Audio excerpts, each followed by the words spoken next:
ओंकारं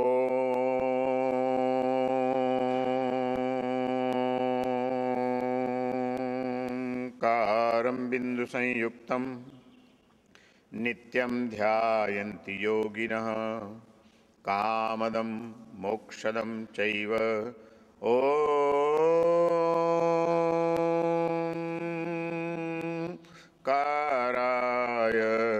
नमो नमः।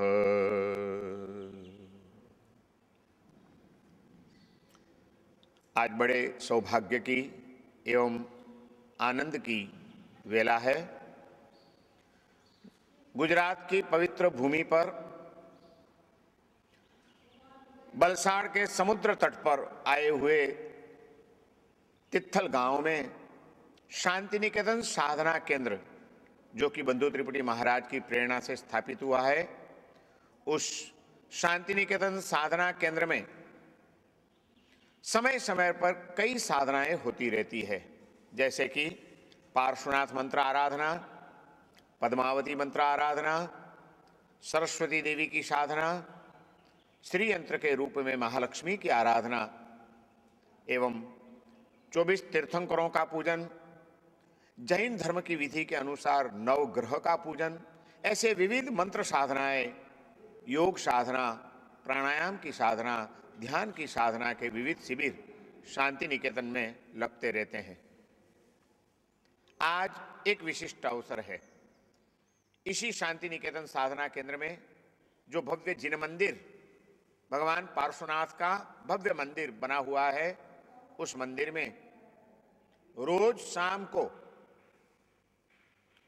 भक्ति होती है और उस समय उपस्थित भक्तजनों को जो भक्ति करवाते हैं, ऐसे हमारे साध्वी जी रम्य कीर्ति श्री जी महाराज, जो कि बेन महाराज के नाम से जाने माने हैं, उनके मधुर एवं भाववाही कंठ से हमेशा भक्तों को प्रभु भक्ति में लीन बनाते हैं। यह साध्वी जी रम्य कीर्ति श्री जी महाराज का साधना में जीवन का 50 साल पूर्ण होने जा रहा है और आज उनके 51वां जन्मदिवस मनाने के लिए सैकड़ों लोग यहाँ उपस्थित हैं। इन सब लोगों को जन्मदिन की बधाई के रूप में आज तीर्थंकरों से युक्त नवग्रह का पूजन करवाया जाएगा। इस नवग्रह पूजन का अनुष्ठान यहाँ आयोजित किया गया है। इस समय मैं आप सबसे, सभी प्रेक्षकों से यही कहना चाहता हूं, जरूरी समझता हूं कि नवग्रह क्या है, जैन धर्म में ज्योतिष विद्या की मान्यता कैसी हुई है, ये समझना बहुत जरूरी है।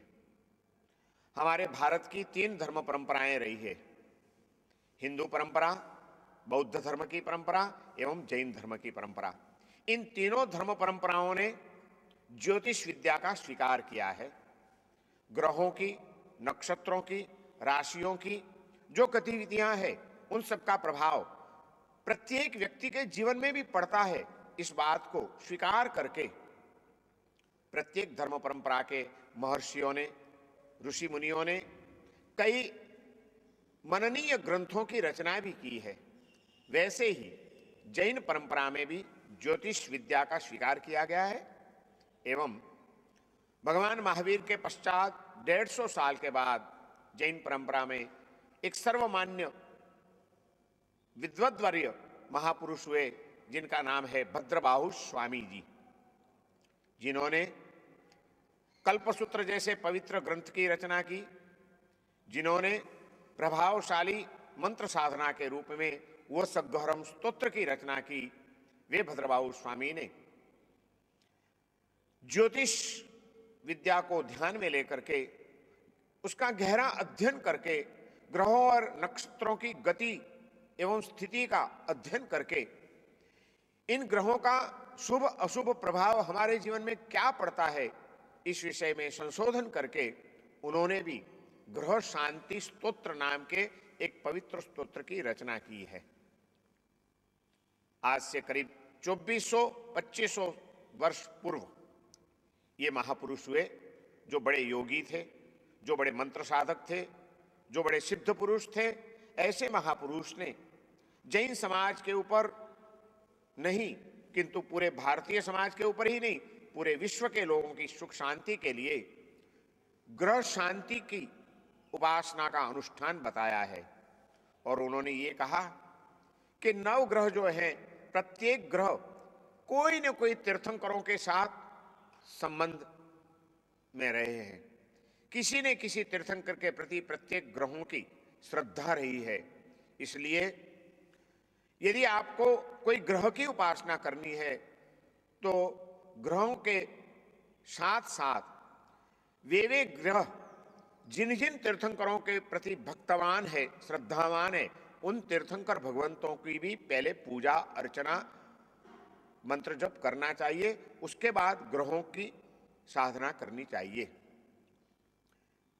आज इस भद्रबाहु स्वामी के बताए हुए मार्गदर्शन के अनुसार 9 ग्रहों का जो यहाँ पूजन अनुष्ठान का आयोजन किया गया है, उसमें एक और यहाँ 9 ग्रहों की स्वामी 9 तीर्थंकर भगवंतों की प्रतिमाओं को स्थापित किया गया है। साथ में प्रत्येक व्यक्ति को, प्रत्येक साधक को 9 ग्रहों का, जिसमें तीर्थंकर भगवान भी होंगे, ग्रह का चित्र भी होगा, ग्रह का यंत्र भी होगा, ग्रह का मंत्र भी होगा, ऐसे चित्रपट का दान किया गया है। उस चित्रपट के ऊपर प्रत्येक परिवार विधिवत विविध द्रव्यों के अर्पण के साथ अनुष्ठान करेंगे, पूजा करेंगे। तो आओ हम ये समझे कि ये भद्रबाहु स्वामी ने जैन शास्त्रों में कहाँ उल्लेख किया है ज्योतिष विद्या का। सबसे पहले जैनों के सर्वमान्य जो पवित्र एक ग्रंथ है कल्पसूत्र, उस कल्पसूत्र में प्रारंभ में ही भगवान महावीर का विस्तार से जीवन चरित्र दिया गया है।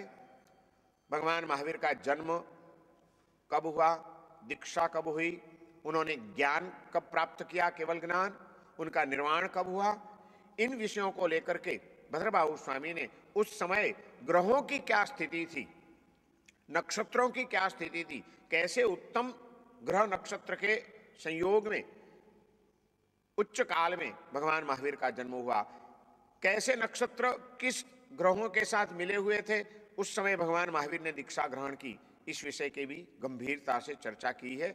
और इसीलिए कल्पसूत्र जो प्रतिवर्ष पर्युषणा पर्व में सुनाया जाता है सकल संघ को, एवं जिस कल्पसूत्र की पूजा होती है उसमें भी ज्योतिष विद्या का काफी प्रभाव एवं वर्णन भद्रबाहु स्वामी ने किया है। और इन्हीं भद्रबाहु स्वामी ने हमारे जीवन में भी यदि कोई ग्रह की पीड़ा हमें परेशान कर रही है तो उन ग्रहों से कैसे हम मुक्त हो सके, ग्रहों को कैसे प्रभावशाली बना सके, इसलिए भी महत्वपूर्ण मार्गदर्शन दिया है। और उसके लिए किस भगवान की आराधना करनी चाहिए, उसके साथ ग्रहों का क्या क्या मंत्र जप वगैरह करना चाहिए, उसका मार्गदर्शन दिया है। इन्हीं सारी बातों को ध्यान में लेकर के आज इस तिथल की पवित्र भूमि में शांति निकेतन साधना केंद्र के इस पवित्र हॉल में सैकड़ों साधक पूजन करने के लिए एकत्रित है। कुछ ही क्षणों में यहाँ पूजन अनुष्ठान का प्रारंभ होगा। चलो समझ लें 9 ग्रहों का क्या प्रभाव होता है। सबसे पहले ग्रहों का जो राजा है सूर्य, उस सूर्य ग्रह की पूजा की जाएगी। सूर्य ग्रह यदि हमारी जन्म कुंडली में या चलित कुंडली में प्रभावशाली यदि होता है तो वह भाग्य का कारक है। सूर्य ग्रह भाग्य का कारक है, माने अपने भाग्य को तेजस्वी बनाता है। जैसा सूर्य तेजस्वी है वैसे ही जिनकी कुंडली में सूर्य उच्च स्थान में होगा वह व्यक्ति का पूरा जीवन तेजस्वी बनेगा। सूर्य आत्मविश्वास को बढ़ाने वाला ग्रह है, सूर्य यश दिलाने वाला ग्रह है, सूर्य भाग्योदय को बढ़ाने वाला ग्रह है। सूर्य की आराधना से, और सूर्य यदि प्रभावशाली है तो उस व्यक्ति में रोग प्रतिकार शक्ति बढ़ती जाती है, छोटे छोटे रोग उनको परेशान नहीं कर सकते हैं।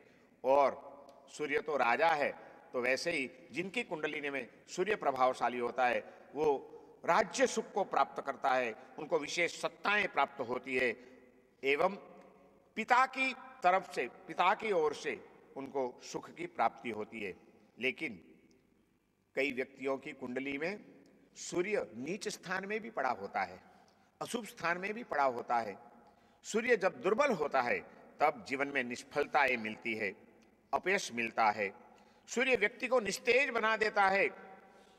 सूर्य की दुर्गम स्थिति से आंख की बीमारियां, मस्तक की बीमारियां, ट्यूमर, साइनस एवं पित्त के विकार से जन्य रोग पैदा होते हैं। इन सब खराबियों से यदि आपको बचना है तो आपको सूर्य अपनी कुंडली में, अपनी महादशा में, अपनी चलित कुंडली में प्रभावशाली बनाना बहुत जरूरी है। और उस प्रभावशाली बनाने के लिए सूर्य के लिए भद्रबाहु स्वामी ने पद्मप्रभ स्वामी भगवान की आराधना का मार्गदर्शन दिया है। जिनको सूर्य प्रभावशाली बनाना है उनको पद्मप्रभ स्वामी भगवान की रविवार के दिन विशिष्ट रूप से पूजा करनी चाहिए, उनको लाल पुष्प चढ़ाना चाहिए, उनका मंत्र जप करना चाहिए एवं ये करने के बाद सूर्य ग्रह का भी मंत्र जप करना चाहिए। तो सूर्य प्रतिकूल हो तो भी अनुकूल हो जाता है। इसलिए आज यहां सबसे पहले सूर्य ग्रह की पूजा की जाएगी। तत्पश्चात सेकंड नंबर में, दूसरे नंबर में चंद्र ग्रह आता है। यहां जो चंद्र ग्रह की पूजा की जाएगी, चंद्र का भी विशिष्ट प्रभाव है। चंद्र को ज्योतिष शास्त्र में मन का कारक ग्रह बताया गया है। मन के ऊपर सबसे ज्यादा असर यदि किसी ग्रह की है तो वह चंद्र की है। चंद्र जिनकी कुंडली में पावरफुल है उसको मन की शांति, मन की प्रसन्नता प्राप्त होती है। उनका मनोबल बहुत बढ़ता जाता है, दृढ़ मनोबल होता है। मानसिक एकाग्रता भी उनकी जल्दी प्राप्त कर सकते हैं वे लोग। और चंद्र जैसा सौम्य है वैसे ही जिनकी कुंडली में चंद्र पावरफुल होगा उस व्यक्ति का व्यक्तित्व सौम्यतापूर्ण रहेगा, शीतलतादायक रहेगा। और इसीलिए लोक चाहना, लोकप्रियता उसे ज्यादा प्राप्त होती है। और उनको चंद्र जिनका पावरफुल है उनको वाहन का सुख जीवन में प्राप्त होता है। व्हीकल, गाड़ी, मोटर, स्कूटर, जैसा व्यक्ति का भाग्य वैसे उसको वाहन का सुख प्राप्त होता है।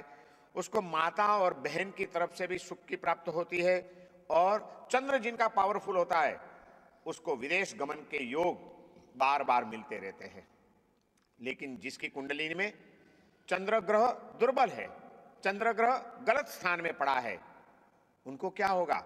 सारा विपरीत हो जाएगा। उनको मन की शांति नहीं है, मन की अशांति रहेगी। डिप्रेशन जल्दी आ जाएगा। छोटी छोटी बातों में जिसका चंद्र नबरा दुर्बल है वो छोटी छोटी बातों में भी डिप्रेस हो जाता है। उसको कहीं मजा नहीं आती है, निराशाजन्य उसका जीवन हो जाता है। माता और बहन की तरफ से सुख नहीं मिलता है लेकिन समस्याएं खड़ी होती है।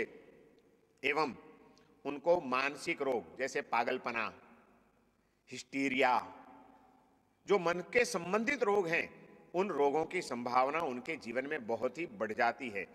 ऐसा कुछ आप न चाहते हो तो आपको अपनी कुंडली में, अपनी ग्रह दशाओं में चंद्र को पावरफुल रखना बहुत जरूरी है। और चंद्र को पावरफुल रखने के लिए जैन धर्म में भद्रबाहु स्वामी ने बताया कि 8वें तीर्थंकर चंद्रप्रभ स्वामी भगवान की उनको आराधना करनी चाहिए। सोमवार के दिन चंद्र प्रभु भगवान की पूजा करो, उनको श्वेत पुष्प चढ़ाओ, उनकी माला का मंत्र जप करो। और उसके बाद चंद्र का भी जो तांत्रिक मंत्र है उस मंत्र का जप करने से चंद्र पावरफुल होता है और हमारी मानसिक एकाग्रता, मानसिक प्रसन्नता, मानसिक सुख ये सारा बढ़ता जाता है और हमारा जीवन रोग मुक्त एवं स्वस्थतापूर्ण हो जाता है। तीसरे नंबर में हम अभी मंगल ग्रह की पूजा करेंगे। आजकल मंगल की तो बहुत बातें होती है दुनिया में। कई लड़कियों की शादी नहीं होती है, कहते हैं कि इसका मंगल बहुत भारी है इसलिए इसकी शादी नहीं करनी चाहिए 27 साल तक। ऐसी ऐसी बातें करते रहते हैं। लेकिन मंगल ग्रह का प्रभाव क्या है? मंगल ग्रह का मुख्य प्रभाव है, मंगल ग्रह आरोग्य के साथ संबंधित ग्रह है। जिसकी कुंडली में, चलित कुंडली में, दशाओं में मंगल पावरफुल होता है उस व्यक्ति को स्वास्थ्य का सुख प्राप्त होता है, उसकी तबीयत कभी बिगड़ती नहीं है, मंगल वाला तंदुरुस्त रहता है, आरोग्य उसका प्राप्त होता है। और मंगल का दूसरा कार्य है, मंगल कार्य शक्ति देने वाला ग्रह है। जिसका मंगल पावरफुल होगा वह आदमी ज्यादा क्रिएटिव रहेगा, कुछ न कुछ नया सर्जन करता रहेगा। कार्य शक्ति देने वाला, कार्य शक्ति को बढ़ाने वाला ग्रह यदि कोई है तो मंगल ग्रह है। मंगल साहस देने वाला ग्रह है, मंगल धैर्य बढ़ाने वाला ग्रह है। और जिसकी कुंडली में मंगल पावरफुल है उसको जमीन का सुख मिलता है, चाहे वो घर के लिए हो चाहे बिजनेस के लिए हो, लेकिन जमीन का सुख, घर का सुख, दुकान का सुख प्राप्त करने के लिए मंगल का पावरफुल होना बहुत ही जरूरी है। स्थावर मिलकत का सुख मंगल जिनका पावरफुल है उन्हें प्राप्त होता है, और भाइयों के तरफ से उनको सुख मिलता है। मंगल आरोग्य को बढ़ाता है, इसलिए मंगल जिसका पावरफुल है उसके बॉडी में स्नायु, मसल्स बहुत ही मजबूत रहेंगे। और यदि मंगल ठीक नहीं है, मंगल बिगड़ा हुआ है, मंगल गलत स्थान में रहा है, तो क्या होगा? बीमारियां ही बीमारियां, शरीर सुख उसको प्राप्त नहीं होता है, उसके मन में साहस नहीं बढ़ता है, धैर्य नहीं बढ़ता है, बात बात में उसको मन दुख हो जाता है, और रक्त संबंधित रोग उसको ज्यादा होते हैं, जैसे कि रक्त विकार, पित्त का प्रकोप, अल्सर वगैरह की बीमारियां उसको ज्यादा होती है। और मंगल आरोग्य के साथ संबंधित है, तो मंगल यदि गलत है, आपका बिगड़ा हुआ है, तो आपके जीवन में अकस्मात एक्सीडेंट का भय ज्यादा बढ़ जाता है। यदि इन सारी समस्याओं से आप बचना चाहते हैं तो आपको क्या करना चाहिए? भद्रबाहु स्वामी जी, हमारे बड़े महान जैनाचार्य, इसका उपाय बताते हैं। वे कहते हैं कि मंगल ग्रह वासुपूज्य स्वामी का भक्त है, आप वासुपूज्य स्वामी की भक्ति करो, पूजा करो, और वह भी खास करके मंगलवार के दिन यदि आप वासुपूज्य स्वामी की पूजा करते हैं, उनको लाल पुष्प चढ़ाते हैं, लाल माला से उनके मंत्र का जप करते हैं, और भगवान का मंत्र जप करने के बाद यदि आप मंगल ग्रह के जो तांत्रिक मंत्र है उसका जप आप करते हैं तो आपका मंगल पावरफुल हो जाएगा और आपके जीवन में सुख ही सुख मिलने लगेगा। मंगल ग्रह के बाद आता है बुध ग्रह। बुध ग्रह भी अपनी एक अलग विशेषता रखता है। जिनकी जन्म कुंडली में, जिनकी चलित कुंडली में, जिनकी महादशाओं में जिस जिस समय बुध पावरफुल होता है तो उसको बुध बुद्धि का कारक ग्रह है।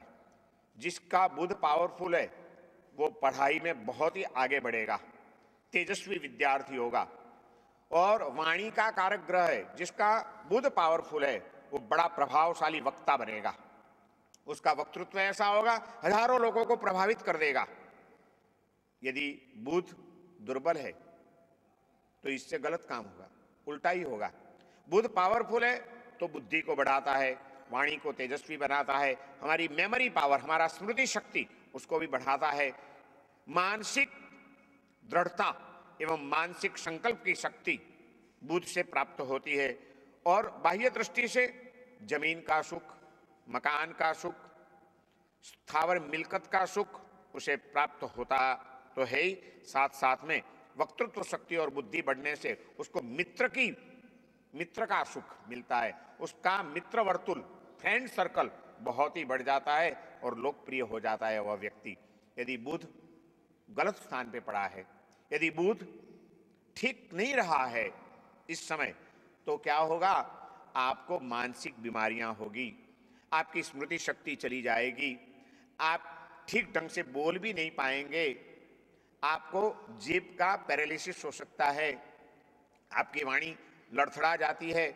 ऐसी सारी बीमारियां बुध जब दुर्बल होता है तब होता है। लेकिन इस बुध को ठीक करने के लिए, बुध को प्रभावशाली बनाने के लिए हमारे भद्रबाहु स्वामी जी ने उसका भी उपाय बताया। उन्होंने देखा कि बुध ग्रह ये तो शांतिनाथ भगवान का भक्त है, यदि बुध को ठीक करना है तो शांतिनाथ भगवान की आराधना करिए, बुधवार के दिन शांतिनाथ भगवान की पूजा करिए। और बुध का वर्ण है ग्रीन, एमरल्ड पहनते हैं ना बुध वाले, एमरल्ड ग्रीन कलर का होता है। वैसे भगवान शांतिनाथ की बुधवार के दिन ग्रीन पुष्प चढ़ा के यदि पूजा की जाए, ग्रीन कलर की माला से शांतिनाथ भगवान के मंत्र का जप किया जाए एवं बुध ग्रह के तांत्रिक मंत्र का जप किया जाए तो बुध पावरफुल होने लगता है। धीरे धीरे जैसे अपनी साधना बढ़ती जाएगी वैसे ही बुध ज्यादा से ज्यादा पावरफुल होता जाएगा। इसलिए बुध को ठीक करने के लिए शांतिनाथ भगवान की आराधना के साथ बुध ग्रह के मंत्र का जाप करना चाहिए। उसके बाद आता है गुरु ग्रह। गुरु भी बहुत प्रभावशाली ग्रह है।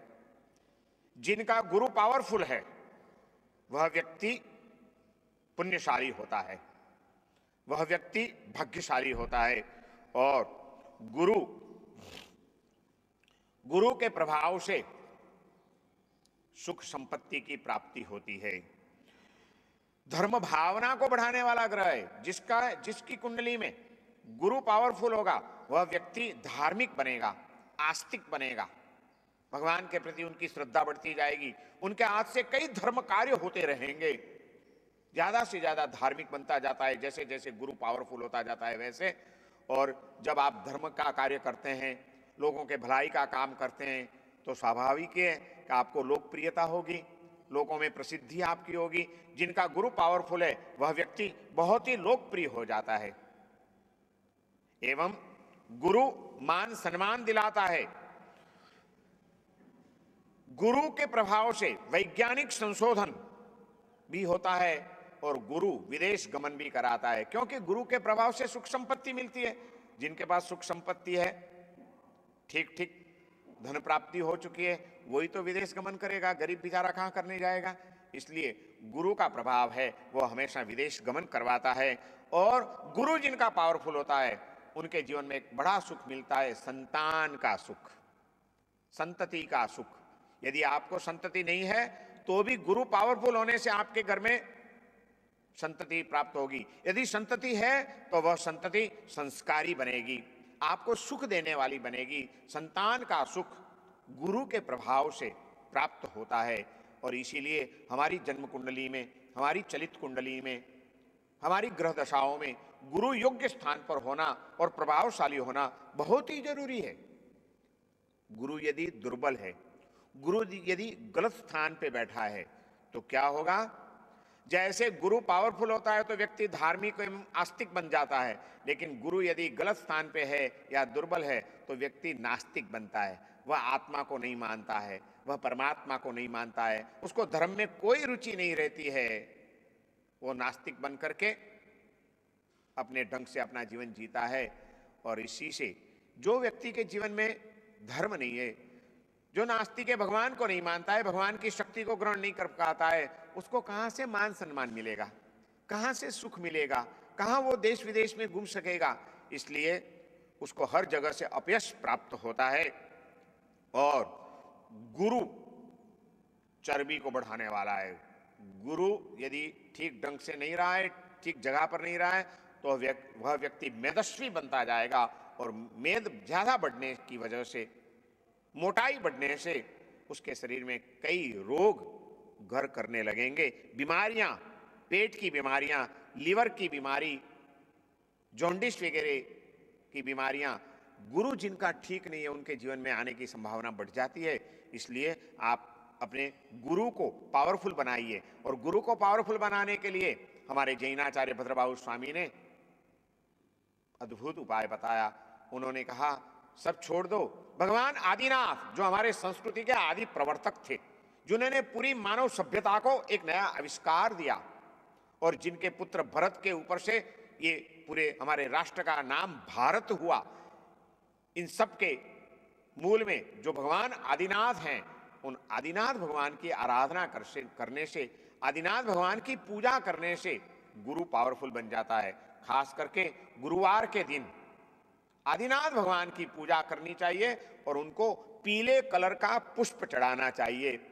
पीले रंग की माला से आदिनाथ भगवान का मंत्र जप करना चाहिए, पोखराज पहनना चाहिए एवं गुरु का जो ग्रह का मंत्र है, तांत्रिक मंत्र है, उस मंत्र का अनुष्ठान करना चाहिए। ये सब करने से गुरु दुर्बल होने के कारण होने वाली समस्याओं से हमारा जीवन थोड़ा सा मुक्त हो सकता है और हम धर्म के मार्ग पर आगे बढ़ सकते हैं, लोकप्रिय बन सकते हैं, पुण्य की वृद्धि हो सकती है और सुख की प्राप्ति हमारे जीवन में हम प्राप्त कर सकते हैं।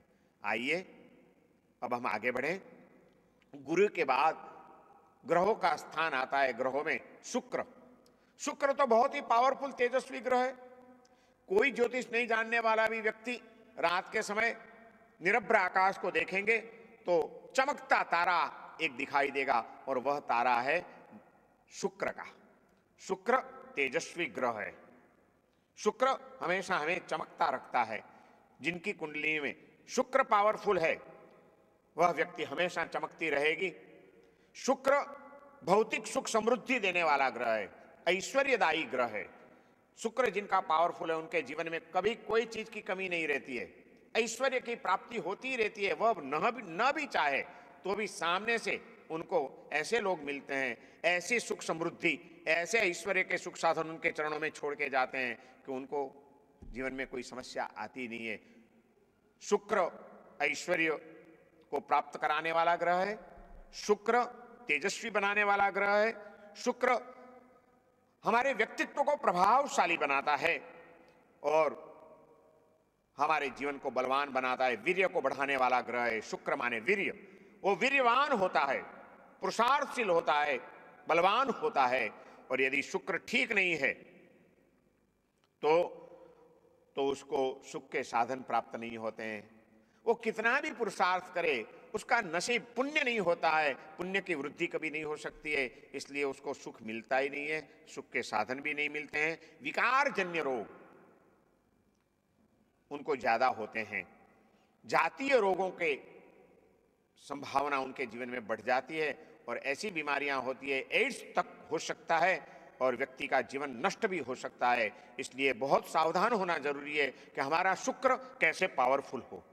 शुक्र यदि पावरफुल है तो हमें डरने की कोई जरूरत नहीं है। बाहर से तो हमारा जीवन सुख समृद्धिमय बनेगा और हमारा आरोग्य भी प्रभावशाली बनेगा। हमारी आंखों में, हमारे चेहरे पर एक तेजस्विता आएगी।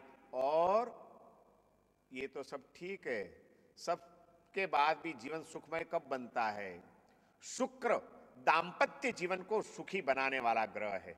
आपके पास पैसा है, सुख समृद्धि है, ऐश्वर्य है, लेकिन घर में वातावरण ठीक नहीं है तो क्या करेंगे आप? दुखी हो जाएंगे। पत्नी के साथ रोज झगड़े होते रहेंगे, पति के साथ बिल्कुल मनमुटाव चलता रहेगा, तो कितना भी पैसा आपको सुखी नहीं बना पाएगा। लेकिन दाम्पत्य जीवन को यदि सुखी बनाना है तो आपका शुक्र पावरफुल होना बहुत जरूरी है। और इस शुक्र को पावरफुल बनाने के लिए भद्रबाहु स्वामी ने बताया, सुविधिनाथ भगवान की आराधना करिए। शुक्रवार के दिन मंदिर में चले जाइए, सुविधिनाथ भगवान की मूर्ति की पूजा करिए और उनको, शुक्र तो सफेद है, हीरे जैसा है, तो उनको सफेद पुष्प चढ़ाइए। यदि अंगूठी में धारण करना है तो हीरा, डायमंड, ये शुक्र ग्रह का नंग है, उसको धारण कर लीजिए। और वो भी भगवान सुविधिनाथ का अभिषेक करके, उस अभिषेक जल से शुक्र का अभिषेक करके डायमंड का, फिर वो उस डायमंड को शुक्रवार के दिन भगवान के चरणों में यदि धारण किया जाए तो शुक्र पावरफुल हो सकता है। ऐसे शुक्र का भी प्रभाव हमारे जीवन में बहुत ही अपना प्रभाव रखता है, इसलिए शुक्र की आराधना भी बहुत जरूरी है। और उसके बाद आता है शनि ग्रह। आज शनि को तो कौन नहीं जानता है, जगह जगह शनि की बातें होती है। मंगल और शनि की बातें कई लोगों के मुंह से मैंने सुनी है। कोई कहता है मेरी आजकल शनि की पनौती चलती है, कोई कहता है शनि की साढ़ा साती चलती है। अरे कोई साढ़ा साती, कोई पनौती, कोई भी हो, उन सबको हम दूर कर सकते हैं। शनि बहुत ही अद्भुत ग्रह है। शनि जिनका पावरफुल है उनके जीवन में आध्यात्मिकता का विकास होगा। शनि आध्यात्मिकता को लाने वाला ग्रह है। शनि धैर्य दिलाने वाला ग्रह है। हाँ, हमारे अशुभ कर्मों के उदय से कभी कभी हमारे जीवन में भी संघर्ष आते हैं, समस्याएं आती हैं, दुख आते हैं, लेकिन उस समय यदि शनि हमारा पावरफुल है तो समस्याओं को झेलने के लिए हमें शक्ति भी मिल जाती है, हमारे में धैर्य भी बढ़ जाता है और हमारा आध्यात्मिक मार्ग में विकास होता है। और कभी कभी तो जरूरी भी है, संसार में कुछ ठोकरें लगती है तभी तो व्यक्ति धर्म के मार्ग की ओर, भगवान की ओर मुड़ता है। और इसीलिए शनि आध्यात्मिक मार्ग पे लाने वाला ग्रह माना गया है। और जिनका शनि पावरफुल है, उनकी हड्डियां मजबूत रहती है, उनके स्नायु मजबूत रहते हैं, उनको कोई तकलीफ नहीं होती है। लेकिन जब शनि गलत स्थान पे है, शनि की कोई अवदशा चल रही है, तो समझ लेना चाहिए कि छोटी छोटी समस्या भी आपको विचलित कर देगी, आपके जीवन में निराशा आ जाएगी। वहां तक कि दुखों से घबराया हुआ व्यक्ति जब शनि की कोई खराब अवदशा में आ जाता है, तब आत्महत्या करने के लिए भी तैयार हो जाता है। आत्महत्या कराने वाला यदि कोई ग्रह है तो शनि का दुष्प्रभाव है। इससे हमें बचना होगा। जीवन में कई समस्याएं आती रहती है, समस्याएं मन को परेशान करती रहती है, व्यक्ति निराश होकर के आत्महत्या करने के लिए तैयार हो जाता है। ये सब शनि का प्रभाव है, शनि दुर्बल होने का प्रभाव है। और जब शनि हमारा दुर्बल होता है तब हड्डियों के रोग हमें होते हैं। स्पॉन्डिलाइटिस होगा, दांत टूटने लगेंगे, हमारे जॉइंट्स पेन शुरू हो जाएगा, पैरालिसिस हो सकता है, डायबिटीज और किडनी संबंधित रोग भी शनि के दुष्प्रभाव से हो सकते हैं। इन सब से बचने के लिए जैन धर्म में मुनि सुव्रत स्वामी भगवान की आराधना बताई गई है। मुनि सुव्रत स्वामी भगवान की आराधना शनिवार के दिन उनका दर्शन पूजन करना चाहिए और ब्लैक कलर की माला से उनका जाप करना चाहिए, उनको पुष्प चढ़ाना चाहिए, तुलसी डबरा जैसा डार्क कलर का फूल उनको चढ़ाना चाहिए। और मुनीश्वर स्वामी भगवान की पूजा के साथ साथ यदि शनि ग्रह का मंत्र का जप किया जाए तो शनि के दुष्प्रभावों से हम मुक्त हो सकते हैं। एवं अब उसके बाद आता है राहु ग्रह। इसकी भी चर्चा आजकल बहुत है समाज में। कहते हैं इसका तो राहु बहुत खराब है, इसके साथ राहु का कभी मेल हो ही नहीं सकता है। राहु भय जगाने वाला ग्रह है और राहु भ्रांतियों में रखने वाला ग्रह है। जिनका राहु ठीक होता है, उच्च स्थान में रहा है, उस व्यक्ति को कभी जीवन में कोई भी प्रकार का भय नहीं सता सकता है। वो निर्भय होकर के अपना जीवन जिएगा। जीवन में कैसी भी समस्याएं आ जाए, जीवन में कैसी भी घटनाएं घटे, लेकिन राहु जिनका पावरफुल है वो कभी घबराता नहीं है, वो कहीं से डरता नहीं है, वो हिम्मत के साथ अपनी समस्याओं का सामना कर सकता है। और राहु वह व्यक्ति को वास्तववादी बनाता है। आज के युग की ये भी एक बड़ी समस्या है। आज की नई पीढ़ी वास्तववादी नहीं है, तरंगों में रहती है, भ्रांतियों में रहती है। ये राहु का दुष्प्रभाव है। जब राहु ठीक नहीं होता है, राहु जब गलत स्थान पे होता है, तब व्यक्ति पूरी भ्रमणाओं में ही जीवन अपना व्यतीत करता रहता है। राहु जिनका ठीक नहीं होगा, मान लीजिए कि उनके घर में आग लगी है, उसको भागना चाहिए बचने के लिए। दरवाजा सामने है, लेकिन भ्रांति होती है राहु वाले को, जहां दरवाजा होता है वहां उसको दीवार दिखाई देती है, वो नहीं भाग पाएगा। और जहां दीवार है वहां उसको दरवाजा दिखाई देगा, वहां से भागने के लिए दौड़ेगा तो दीवार के साथ अपना सर फोड़ेगा और कुछ नहीं होगा, दुखी ही दुखी होगा। राहु बड़ा दुखी करने वाला भी ग्रह है। और राहु ठीक है तो साहस, धैर्य, हिम्मत और भयों से मुक्त करने वाला भी ग्रह है। ऐसे राहु के प्रभाव से भी, और राहु यदि ठीक है, उस व्यक्ति के मन में दया का भाव, करुणा का भाव जगेगा, वो किसी की भलाई का काम करेगा और पितृदोष एवं काल सर्प दोष से उसका बचाव हो जाएगा। यदि राहु ठीक नहीं है तो ये सारी तकलीफें हो सकती हैं। और जब राहु ज्यादा खराब होगा आपका, तब आपको जेल के योग भी हो सकते हैं, आपको जेल में भी जाना पड़ सकता है। ऐसा भी गलत कोई काम हो जाएगा आपसे और आपको जेल का योग भी आ सकता है। चमड़ी का रोग होने की संभावना बढ़ जाती है। ऐसे राहु के दुष्प्रभाव से बचने के लिए हमारे जैनाचार्यों ने जैन परंपरा में भगवान नेमनाथ की आराधना, जो 22वें तीर्थंकर हो गए हमारे वहां, उस नेमनाथ भगवान की आराधना बताई गई है। नेमनाथ भगवान की आराधना करने से राहु ठीक हो जाता है, राहु पावरफुल हो जाता है, अपने योग्य स्थान पर आगे बढ़ जाता है और व्यक्ति को भ्रम से, भ्रमणाओं से और भयों से मुक्त कर देता है। व्यक्ति का जीवन निर्भय होकर के, निर्भ्रम होकर के सुख के मार्ग पे आगे बढ़ता जाता है। जीवन को साहु सुख से भरपूर बना देता है। और आखिर में 9वां ग्रह है केतु ग्रह। केतु का भी एक अलग प्रभाव है। केतु भी अपनी अलग एक विशेषता रखता है और केतु मंत्र सिद्धि को दिलाने वाला ग्रह है। जिनका केतु पावरफुल होगा उनको गुप्त विद्याओं में ज्यादा रस आएगा, अतीन्द्रिय तत्वों में ज्यादा उनका इंटरेस्ट बढ़ेगा और वह मंत्र साधना यदि करेगा तो मंत्र सिद्धियां भी उसे जल्दी प्राप्त हो जाती है। ऐसे आध्यात्मिक मार्ग के ऊपर विकास जिनको करना है, जिनको गुप्त विद्याओं में अतीन्द्रिय तत्वों में जाना है, उनकी अनुभूतियां करनी है, जिनको मंत्र साधना करके मंत्र सिद्धियां प्राप्त करनी है, उनको सबको केतु पावरफुल होना उनका बहुत जरूरी है। केतु पावरफुल होने से उनको ये सारी सिद्धियां प्राप्त होती है और संघर्ष कितना भी आए जीवन में, संघर्ष में टिकने के लिए शक्ति जो प्राप्त होनी चाहिए वो केतु देता है हमें। मन की अस्थिरता को दूर करता है और रोगों से हमें मुक्त करता है। यदि केतु ठीक नहीं है, केतु गलत है, तो छोटे छोटे संघर्षों में आदमी एकदम भयभीत हो जाता है, हिम्मत हार जाता है।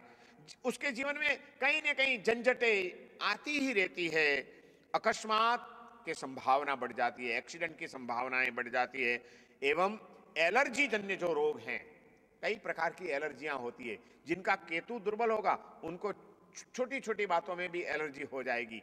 इन सब दुर्भावनाओं से और दुष्ट संभावनाओं से बचने के लिए केतु को पावरफुल करना जरूरी है और केतु को पावरफुल करने के लिए, मंत्र सिद्धि प्राप्त करने के लिए भगवान पार्श्वनाथ की आराधना भद्रबाहु स्वामी ने बताई है, जो 23वें तीर्थंकर जैन परंपरा में हो गए। ऐसे भगवान पार्श्वनाथ की आराधना करने से केतु शायद दुर्बल भी हो तो एकदम पावरफुल हो जाता है और उनकी आराधना नील वर्ण का पुष्प चढ़ा करके, नील वर्ण की माला से उनका मंत्र जप करके आराधना की जाती है। ऐसे जैन शास्त्रों में ग्रहों के विषय में बहुत ही गहराई से मार्गदर्शन दिया गया है। मैंने तो आपसे बहुत संक्षेप में ये सारी बातें बताई है क्योंकि हमारे पास समय की मर्यादा है, लेकिन यदि आप साधना करेंगे, मैं आपको जरूर कहता हूं, मैं आपको ये खातरी देता हूं कि यदि आप इन तीर्थंकरों की आराधना करेंगे और ग्रहों की मंत्र की जप साधना करेंगे तो आपका जीवन सुखमय बनेगा, शांतिमय बनेगा, समृद्धिमय बनेगा, आपकी समस्याएं दूर होगी। यहां आज जो सैकड़ों लोग नवग्रह की पूजा करने आए हैं, उन सबके प्रति मेरी यही सद्भावना है कि आपका सबका जीवन मंगलमय हो।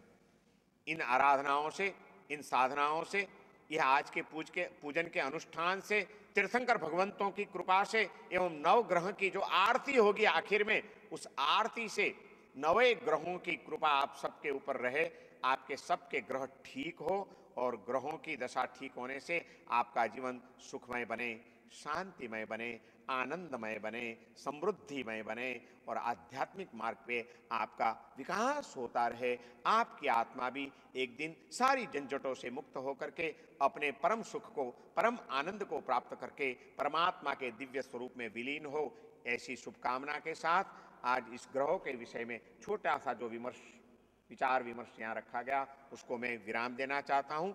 ओम शांति।